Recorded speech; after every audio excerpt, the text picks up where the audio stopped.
The stars burned cold against the black void of space as Warlord Kazreth stood on the bridge of his flagship and watched another world fall before him.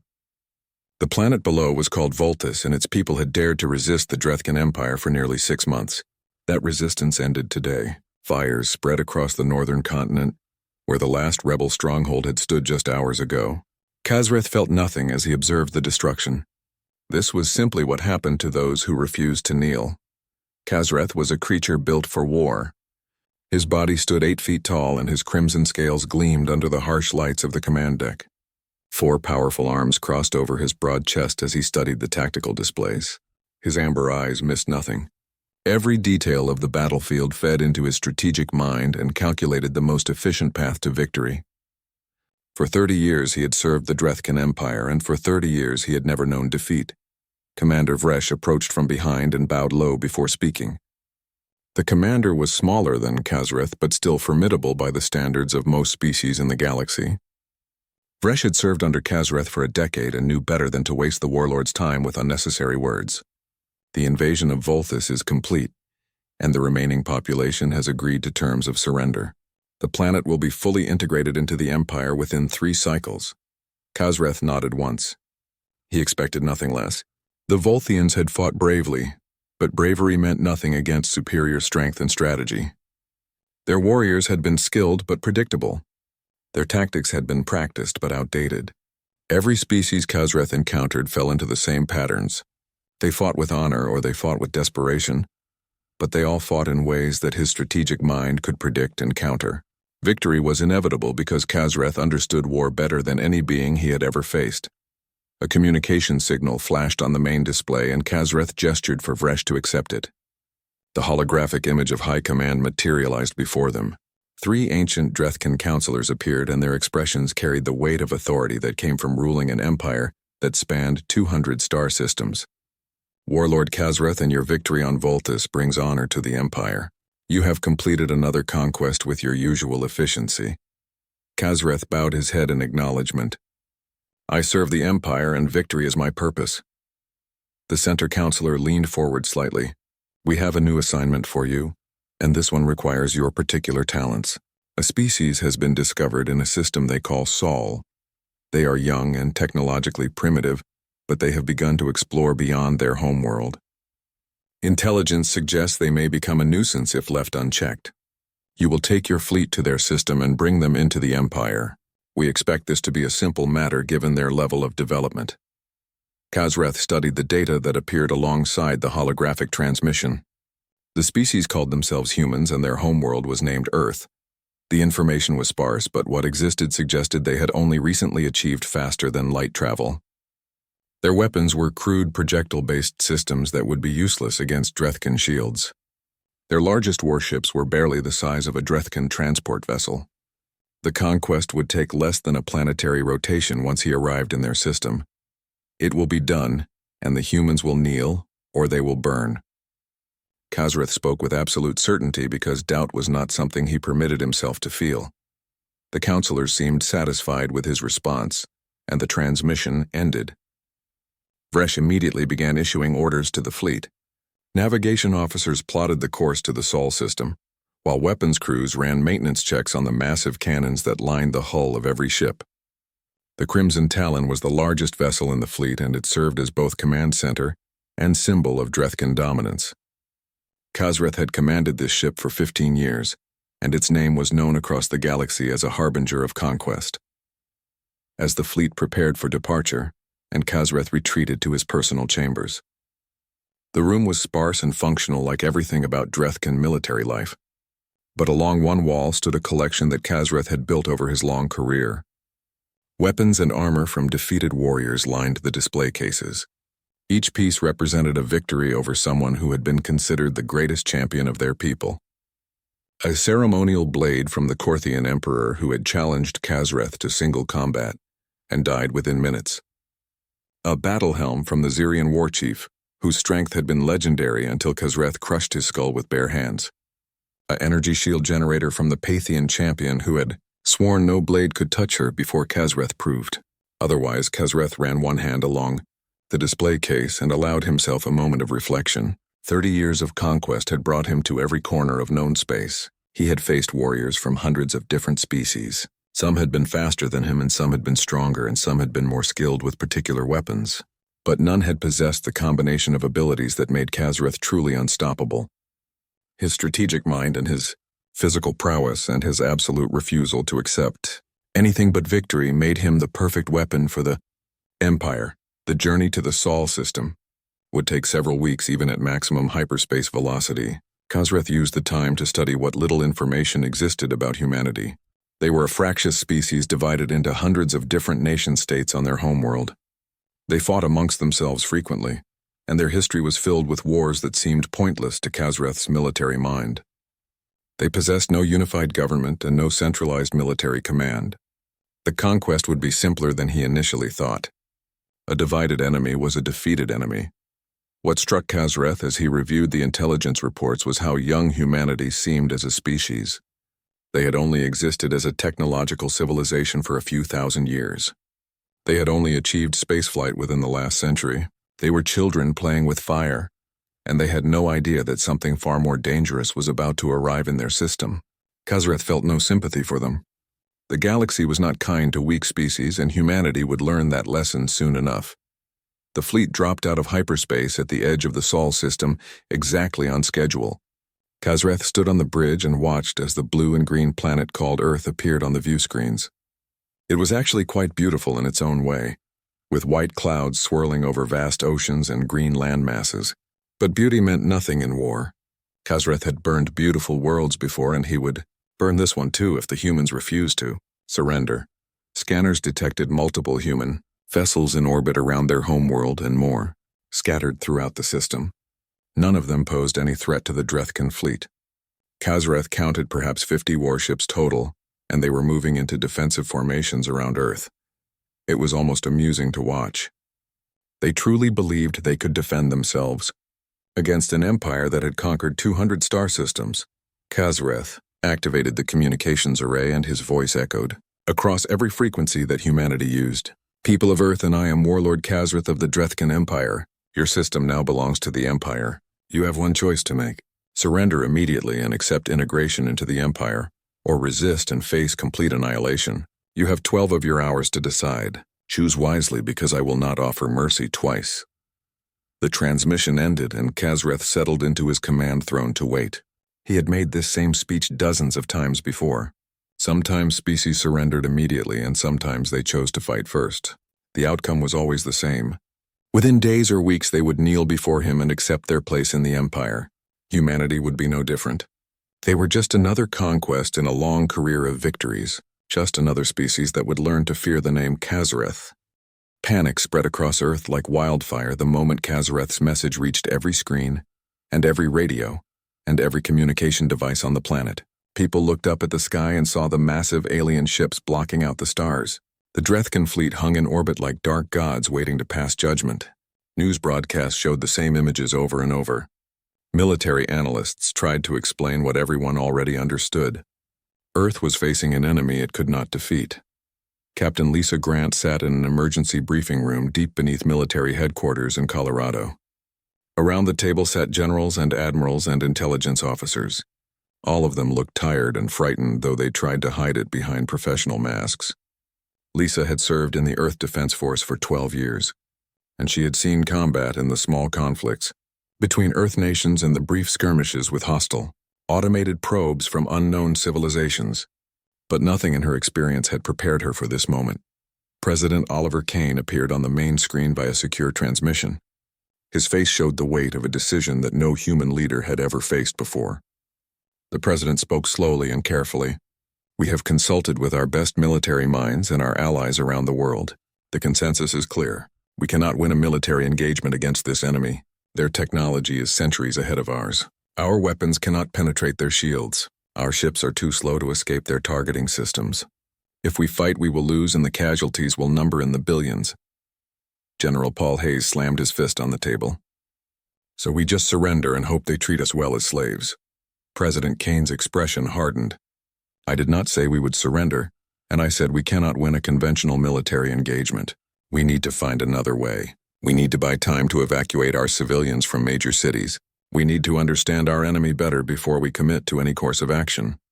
Lisa had been studying the intelligence reports since the alien fleet arrived. She had watched the recording of Kazreth's ultimatum dozens of times. Something about the way he spoke caught her attention.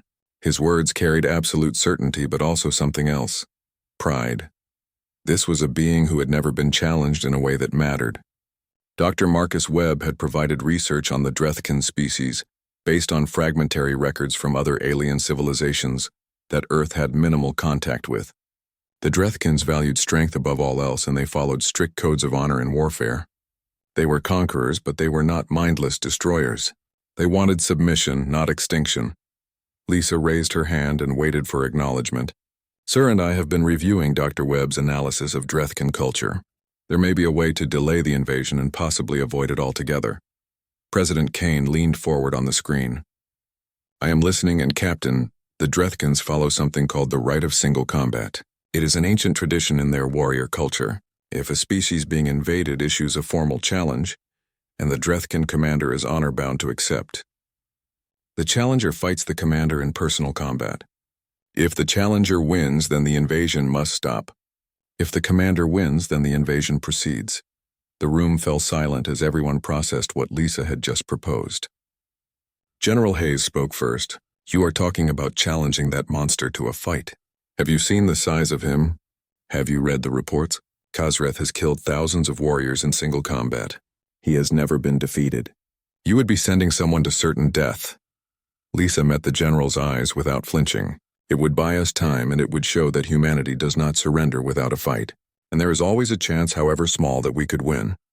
President Kane studied Lisa through the screen. You have thought about this carefully, and Captain Grant. Are you volunteering for this mission?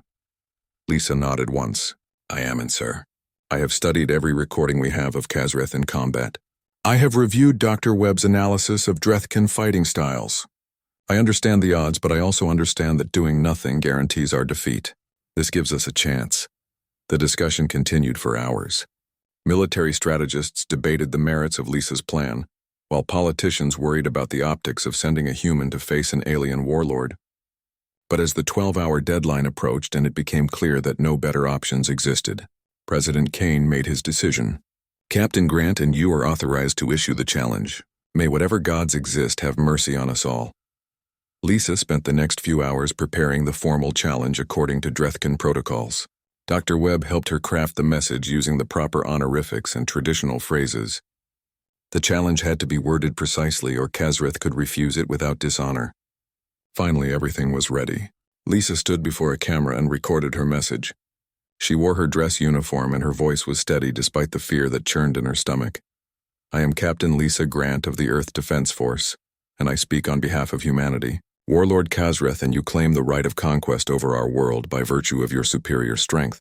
I invoke the ancient right of single combat as recognized by Drethkin warrior tradition. I challenge you to face me in personal combat. If I defeat you, then your invasion ends and Earth remains free. If you defeat me, then we will discuss terms of surrender. I await your response, in Warlord. The message was broadcast on all frequencies toward the Drethkin fleet. Then came the waiting. Minutes stretched into an hour. Lisa sat in the communications room surrounded by officers and technicians. Everyone watched the screens hoping for a response and dreading what it might be. 2 hours passed before the Drethkin fleet transmitted a reply. Kazreth's image filled every screen on Earth. The warlord looked even more imposing on video than in still images. His forearms were crossed and his amber eyes seemed to look directly through the camera into the souls of everyone watching. His voice rumbled like distant thunder. Captain Lisa Grant and I have received your challenge. I am surprised and impressed that a species as young as humanity knows of our sacred traditions. The right of single combat has not been invoked in over 500 years. Most species we encounter are either too cowardly to face us or too ignorant to know this option exists. Kazreth paused, and something that might have been respect flickered across his alien features. You have shown courage by issuing this challenge, and I honor that courage by accepting. We will meet in 3 of your days on neutral ground. Combat will be to first yield or death or incapacitation. No weapons beyond what we can craft from the arena environment. No armor beyond simple clothing. No assistance from allies. This is the traditional way. The warlord leaned forward slightly. Know this, and Captain Grant, I have accepted over 100 single combat challenges in my career. I have never been defeated. I respect your bravery, but your death is certain. Use these 3 days to make peace with whatever gods your people worship. I will see you in the arena." The transmission ended and Lisa let out a breath she did not know she was holding. The challenge had been accepted. She had bought Earth 3 days. Now she had to figure out how to survive against an opponent who had never lost. The next 72 hours passed in a blur of training and preparation. Dr. Webb worked with Lisa constantly and analyzing every scrap of data about Drethkin combat techniques. The problem was clear. Khazreth was physically superior in every measurable way. He was stronger and faster and more experienced. He had 4 arms to Lisa's 2. He had fought and won against opponents from dozens of different species. Trying to match him strength for strength would be suicide. Lisa trained in the gym until her muscles screamed. She studied recordings of Khazreth's previous battles until her eyes burned. She looked for weaknesses and patterns and anything that might give her an advantage. Slowly, a strategy began to form. Drethkin warriors were incredibly skilled, but they fought according to traditional forms and established patterns. They trained for decades in specific combat styles. That training made them formidable, but it also made them predictable. Lisa had to fight unpredictably. She had to use tactics that no Drethkin had ever encountered. She had to make Khazreth fight her kind of fight instead of his own. On the final night before the combat, and Lisa sat alone in her quarters. Her younger brother Danny had visited earlier to say goodbye. He was only 16 and he tried to be brave, but Lisa saw the fear in his eyes. She promised him she would come back even though she knew it might be a lie. Now in the quiet hours before dawn, and Lisa allowed herself to feel the full weight of what she was about to do. She was one human woman and she was going to fight an alien warlord who had conquered entire civilizations. The rational part of her mind said it was impossible. But Lisa had never listened much to the rational part of her mind. She thought about her parents who had died in the resource wars when she was young. She thought about Danny and all the young people like him who deserved a future free from alien conquest. She thought about Earth with all its beauty and all its flaws and all its potential. That was worth fighting for. That was worth dying for if necessary. Morning came too quickly. Lisa put on simple combat clothing as required by the challenge rules. No armor and no weapons and no technology, just her body and her mind and her will to survive. She was transported to the neutral ground that had been agreed upon. The arena stretched 200 meters in diameter, and its floor was made of rough stone and scattered debris. The Drethkin honor guard had constructed it according to ancient specifications. Walls rose 30 meters high on all sides, and weapons racks held primitive implements, spears and clubs and knives made from sharpened metal. Everything was designed to test raw combat skill, without the advantage of advanced technology. Lisa stood at one entrance and felt the cold, thin atmosphere of the Jupiter moon pressing against her skin. Her breath created small clouds of vapor in the artificial environment. Across the arena, Khazreth emerged from the opposite entrance. The warlord moved with the confidence of someone who had never known defeat. His crimson scales seemed to glow in the harsh artificial lighting. 4 powerful arms hung loose at his sides, and each one capable of crushing Lisa's bones with minimal effort. He was a living weapon forged through decades of training and hundreds of victories. Lisa was a human soldier who had 3 days to prepare. The contrast could not have been more stark. A Drethkin official stepped into the center of the arena and his voice boomed through translation devices. This combat is witnessed by the honored warriors of the Drethkin Empire and by the people of Earth. It is conducted under the sacred rite of single combat. The rules are simple. Fight until one combatant yields or dies or can no longer continue. Victory belongs to the last standing. Honor to both warriors. Begin. The official retreated quickly and Khazreth and Lisa were alone in the arena. For a moment, neither moved. They studied each other across the distance. Lisa's heart hammered in her chest, but she kept her breathing steady. Fear was natural, but panic was death. She had to stay calm and stay focused and execute the strategy she had spent 3 days developing. Khazreth would expect her to attack desperately or defend cautiously. She had to do something else entirely. Khazreth made the first move. He strode forward with measured steps and not rushing but not hesitating either. He moved like someone who had all the time in the world, because he knew the outcome was certain. Lisa backed away slowly and keeping distance between them. She circled toward the weapon racks and her eyes scanning the available tools. A spear would give her reach. A shield would provide defense, but every Drethkin warrior trained extensively with traditional weapons. If she tried to match Kazreth weapon to weapon, she would lose within seconds. Instead, Lisa grabbed a handful of loose gravel from the arena floor. Kazreth's amber eyes narrowed slightly.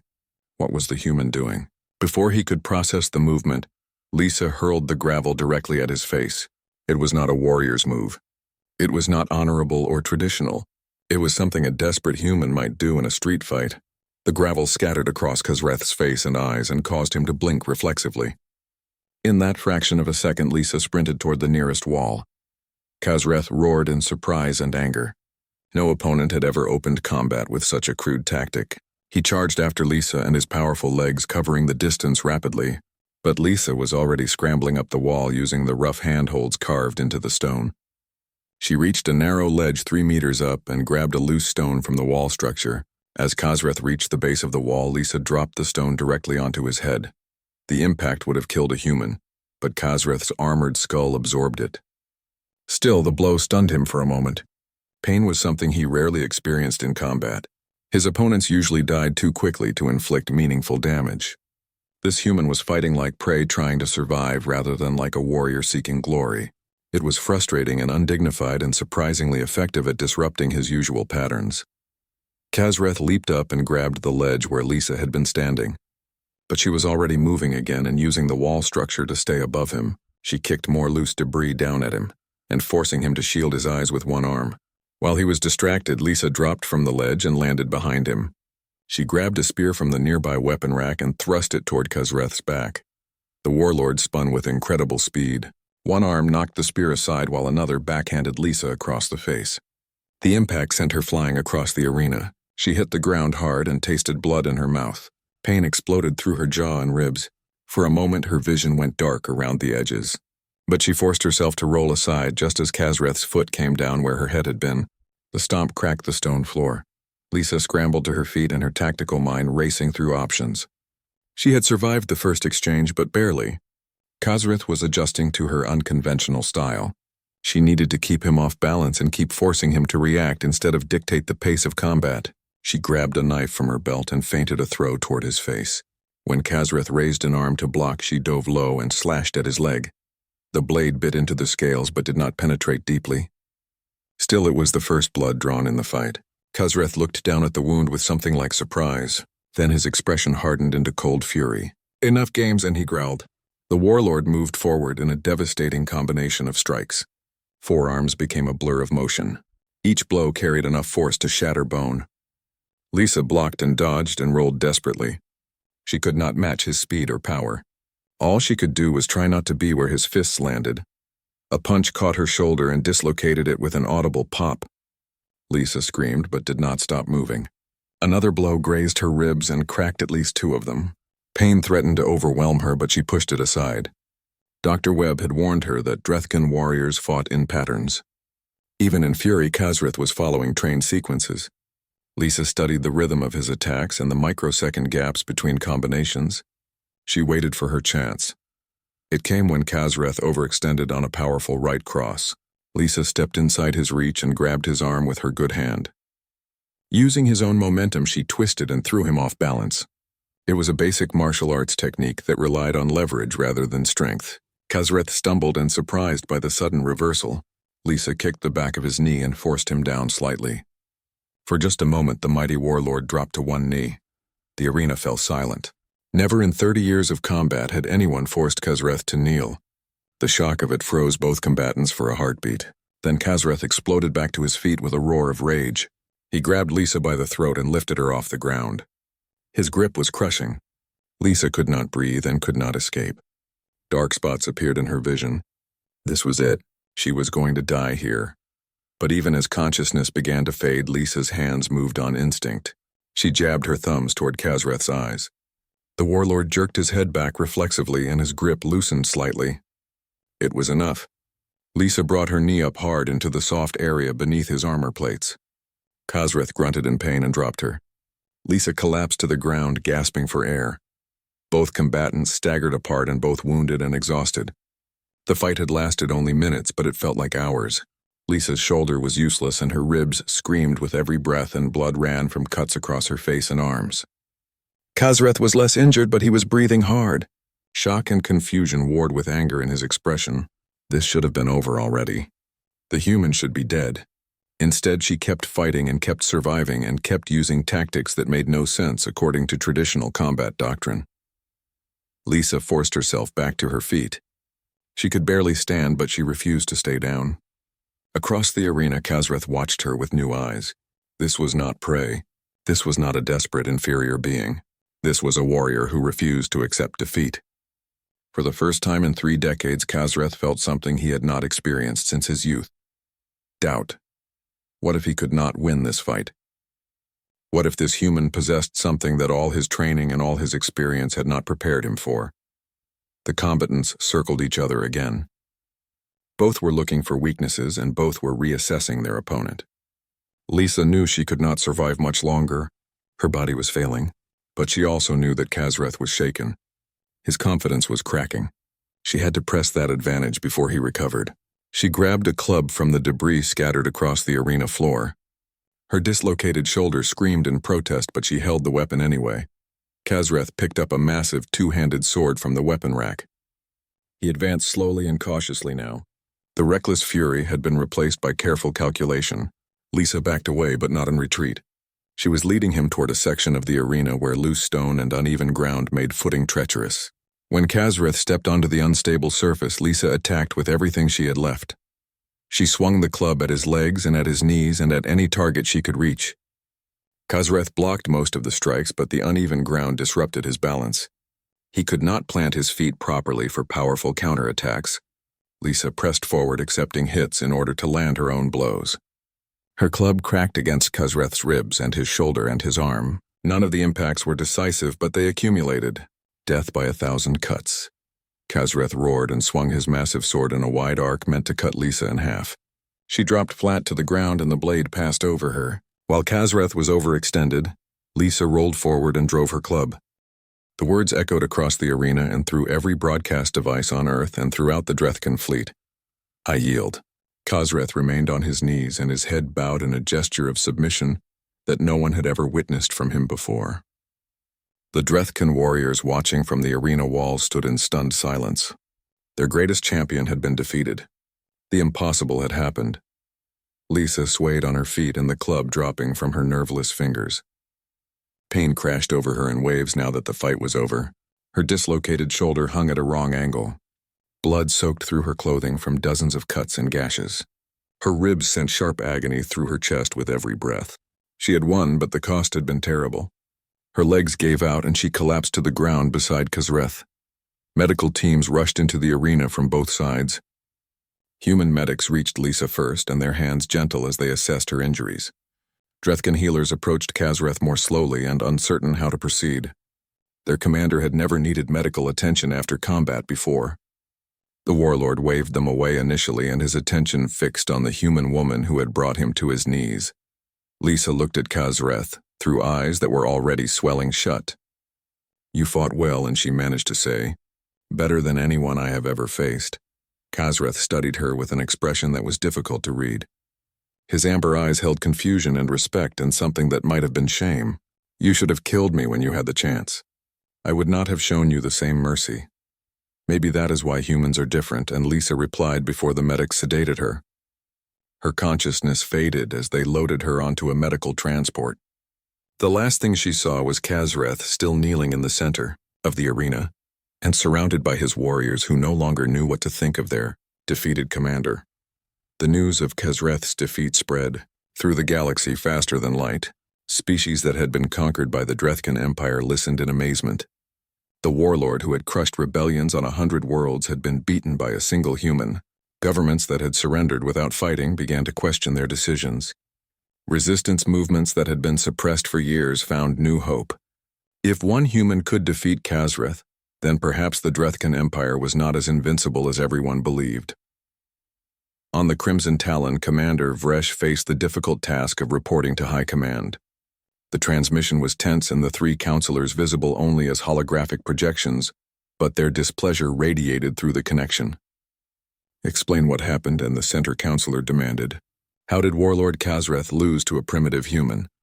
Fresh chose his words carefully. The human fought with tactics we have never encountered. She refused to engage according to traditional combat patterns. She used the environment and improvisation and strategies that seemed dishonorable at first, but proved effective. Warlord Kazreth fought brilliantly, but he was unprepared for an opponent who did not follow any recognizable combat doctrine. The counselors conferred among themselves in low voices. Finally, the center counselor spoke again. Kazreth invoked the right of single combat and accepted the challenge according to our ancient laws. By those same laws, the human's victory is legitimate.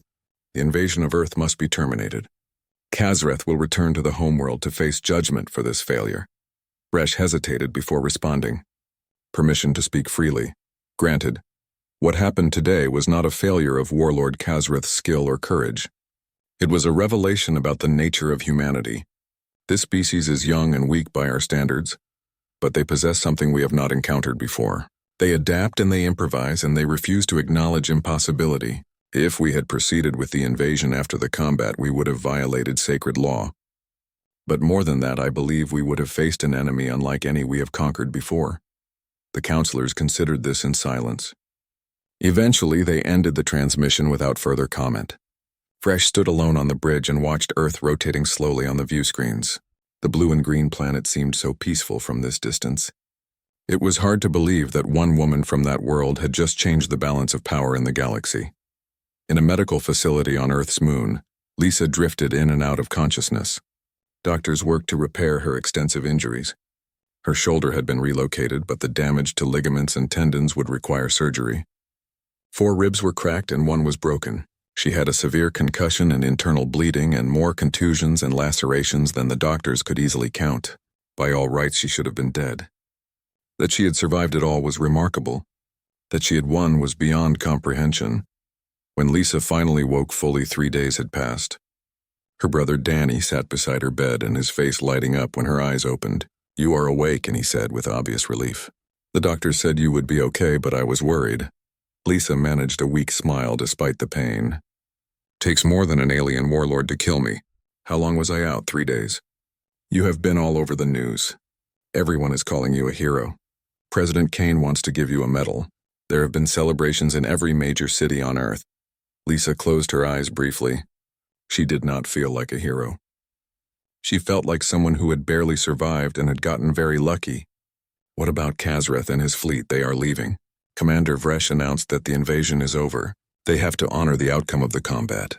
Earth is free. Relief washed over Lisa so strongly that tears pricked at her eyes. It had worked. Her desperate gamble had actually worked.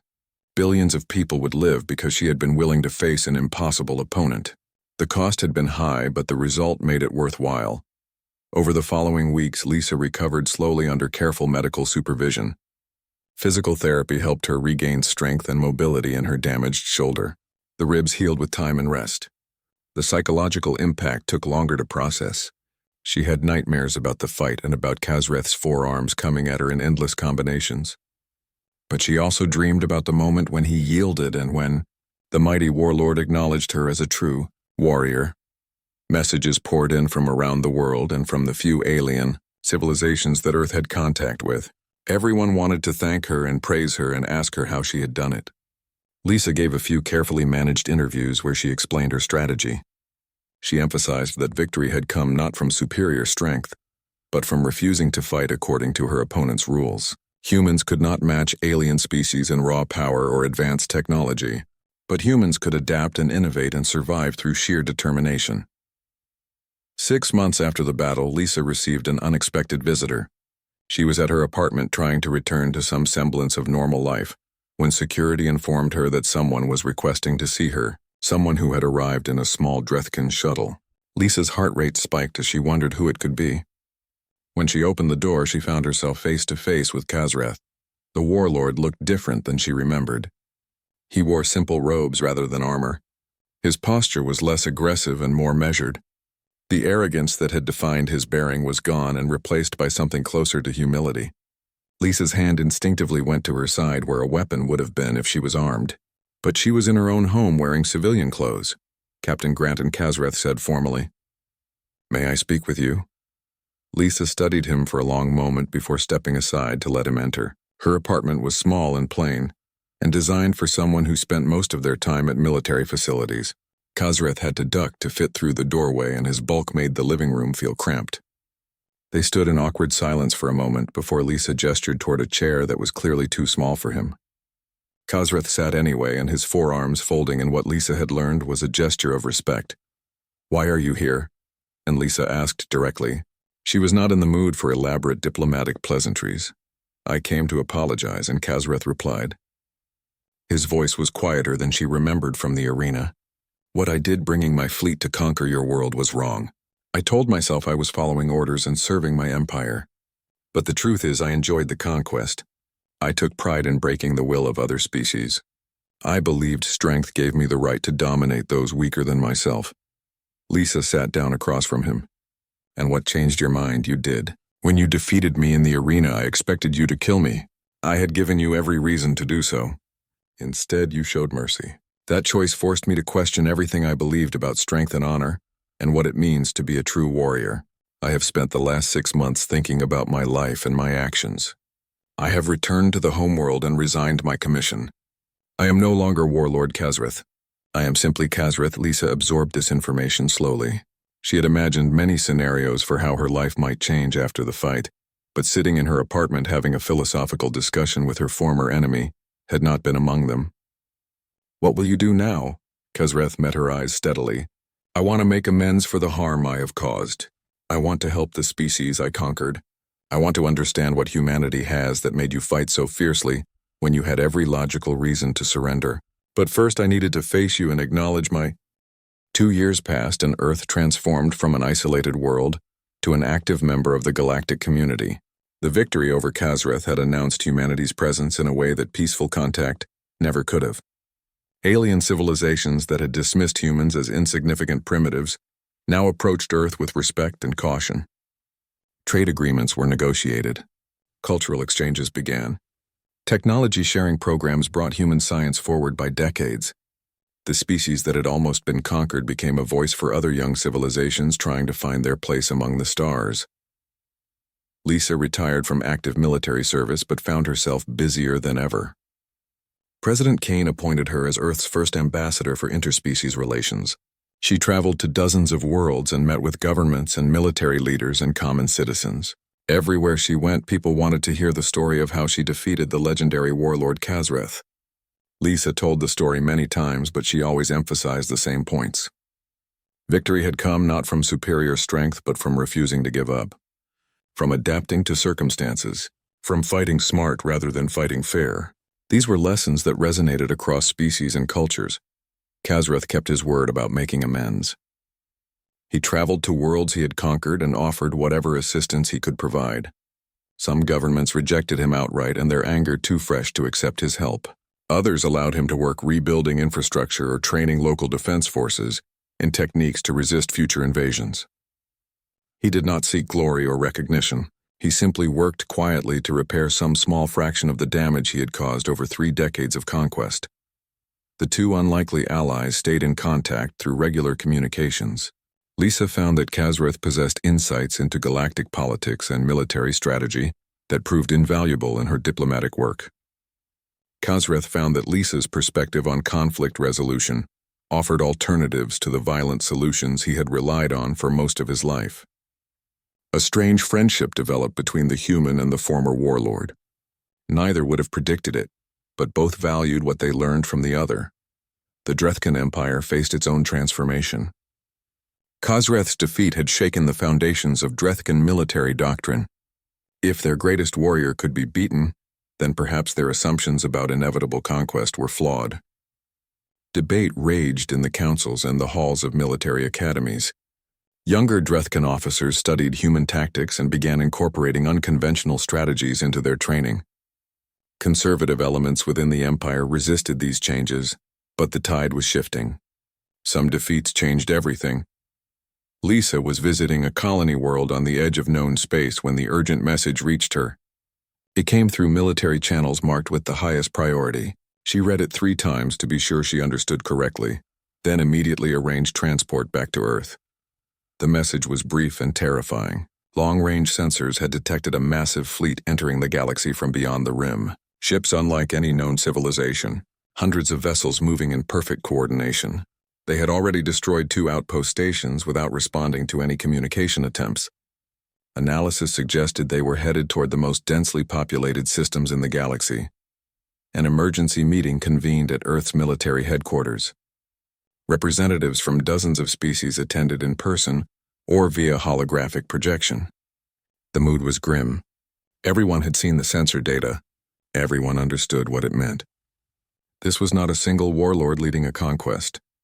This was an extinction-level threat, a species or alliance so powerful that they viewed the entire galaxy as territory to be claimed. President Kane opened the discussion. We are facing an enemy that makes the Drethkin Empire at its peak look small by comparison. Our preliminary analysis suggests these ships possess technology centuries ahead of even the most advanced species in this region. If they continue on their current trajectory, they will reach Earth within 6 months. We need strategies and we need allies and we need them immediately. General Hayes brought up tactical displays showing the enemy fleet's movements. They are methodical and efficient. They do not deviate from their course. They do not respond to communications. They simply destroy anything in their path and move forward. We have no idea what they want or if negotiation is even possible. Lisa studied the displays carefully. Something about the enemy fleet's formation bothered her.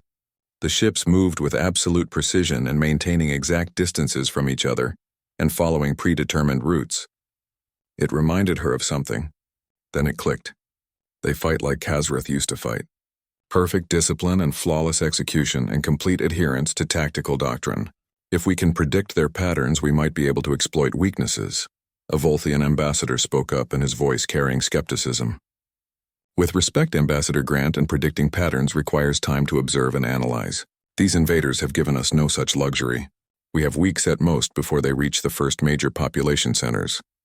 Then we need someone who understands how to fight against overwhelming odds, and Lisa replied, we need someone who has experience commanding large-scale military operations. We need someone who has conquered and understands how conquerors think. She turned to look directly at one of the holographic projections in the room. We need Kazrith. The suggestion caused immediate uproar. Multiple species representatives objected simultaneously. How could they trust the former warlord? How could they put him in any position of authority after everything he had done? Even if they wanted to work with him, why would he help defend the very civilizations he had tried to conquer? Lisa waited for the noise to die down before speaking again. Kazrith has spent 2 years trying to make amends for his past. He understands warfare better than anyone in this room. More importantly, he has learned to think beyond simple conquest. He knows how to adapt when facing superior forces because I taught him that lesson in our arena. If anyone can help us find a way to survive this threat, it is him. President Kane considered carefully before responding. Can you reach him and Ambassador Grant? He is already on his way, and Lisa said, I contacted him before this meeting. He will be here within the hour. When Kazrith arrived at Earth's military headquarters, many of those present instinctively reached for weapons. The former warlord looked even more weathered than when Lisa had last seen him. 2 years of hard labor on damaged worlds had left its mark. But his eyes still held the sharp intelligence of a master strategist. He bowed formally to the assembled representatives before speaking. I understand your reluctance to accept my assistance. I have given you every reason to distrust me, but Ambassador Grant is correct. This new threat will destroy all of us if we do not work together. I offer my knowledge and my experience freely. I seek no power and no redemption. I simply wish to help protect the galaxy from those who would do to it what I once did. The next weeks passed in frantic preparation. Kazrith worked with military leaders from dozens of species to develop defensive strategies. He studied the enemy fleet patterns and identified potential weaknesses. The invaders relied heavily on coordinated attacks. If the defenders could disrupt that coordination even briefly, it might create opportunities. He proposed using small, fast ships to harass the enemy flanks while larger vessels engaged from unexpected angles. It was essentially the same strategy Lisa had used against him: fight unpredictably, refuse to meet the enemy on their terms. Resources from across the galaxy poured toward the defensive line. Every species contributed ships and weapons and personnel. Old enemies worked side by side because extinction made previous conflicts seem petty. Humans fought alongside Drethkans. Volthians coordinated with species they had warred against for generations. The approaching threat unified the galaxy in a way nothing else could have. Lisa commanded a squadron of Earth ships as part of the defensive fleet. Her brother Danny served as her tactical officer, having joined the military and risen quickly through the ranks. On the bridge of their ship, Lisa looked at the young officers around her. Most of them had grown up in the shadow of the Drethkan invasion. They had watched her fight Kazreth. They believed humans could face impossible odds and survive. She hoped they were right. The enemy fleet arrived exactly on schedule. Hundreds of massive warships emerged from hyperspace and immediately began moving toward the defensive positions. The battle that followed would be remembered for generations. Defenders died by the thousands in the opening exchanges. Enemy weapons cut through shields and armor with terrifying efficiency. But the defenders did not break. They executed the strategies Kazreth had developed and adapted when those strategies failed. They fought with the desperation of those defending their homes and the cunning of those who refused to accept defeat. Lisa's squadron made 3 attack runs against the enemy flagship. Each time they barely escaped destruction, but each run disrupted the enemy formation slightly. Other squadrons exploited those disruptions. Slowly and at tremendous cost, the defenders began to gain ground. The enemy fleet was powerful, but it was also rigid. When their formations broke, they struggled to adapt. The defenders pressed every advantage. Kazreth commanded from a Drethkan cruiser in his tactical mind.